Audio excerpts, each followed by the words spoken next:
বিএনপির ক্ষমতা গ্রহণের প্রথম দিনেই শপথ ঘিরে তৈরি হলো বড় রাজনৈতিক সংকট।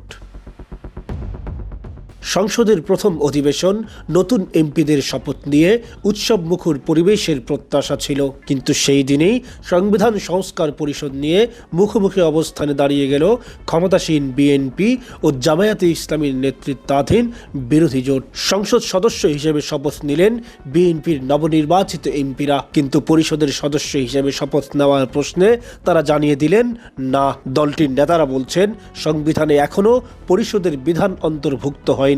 সংবিধানের বাইরে গিয়ে কোনো শপথ নেওয়া তাদের পক্ষে সম্ভব নয়। তাদের যুক্তি, প্রথমে সংবিধানে সংশোধন, তারপর পরিষদের কার্যক্রম। অন্যদিকে বিরোধী জোটের অবস্থান একেবারেই ভিন্ন। তাদের দাবি, গণভোটে জনগণ হাঁ ভোট দিয়ে পরিষদ গঠনের পক্ষে রায় দিয়েছে, সেই রায় কার্যকর করা এখন বাধ্যতামূলক। বিএনপির শপথ না নেয়াকে তারা আখ্যা দিচ্ছেন গণরায়ের প্রতি অসম্মান হিসেবে। সংসদ কক্ষে দেখা যায় এক প্রতীকী দৃশ্য, সাদা কাগজে সংসদের শপথপত্র আর নীল কাগজে পরিষদের শপথপত্র।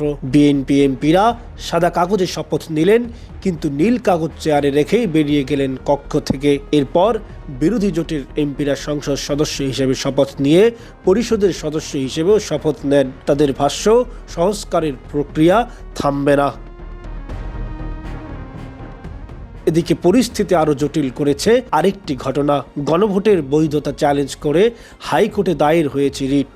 ফলে রাজনৈতিক লড়াই এখন আদালতের দোরগোড়াতেও। বিশেষজ্ঞরা বলছেন, 30 দিনের মধ্যে পরিষদের সভা আহ্বান করতে হবে, কিন্তু ক্ষমতাসীন দলের বড় অংশ শপথ না নিলে কোরাম ও কার্যকারিতা নিয়েও প্রশ্ন উঠতেই পারে। সংস্কারের 180 কার্য দিবসের সময়সীমা, সেটিও কি অনিশ্চয়তায়? জুলাই জাতীয় সনদে রয়েছে 48টি সংস্কার প্রস্তাব। কিছু প্রস্তাবে রয়েছে মতভেদ, কিছুতে ঐকমত্য, কিন্তু গণভোটে হাঁ জয় হওয়ার পর সেগুলোর বাস্তবায়ন নিয়ে দ্বিধা তৈরি হওয়ায় নতুন রাজনৈতিক সমীকরণ তৈরি হয়েছে। প্রথম দিনেই এমন উত্তেজনা, সংলাপের পথ খুলবে নাকি সংঘাত আরও তীব্র হবে?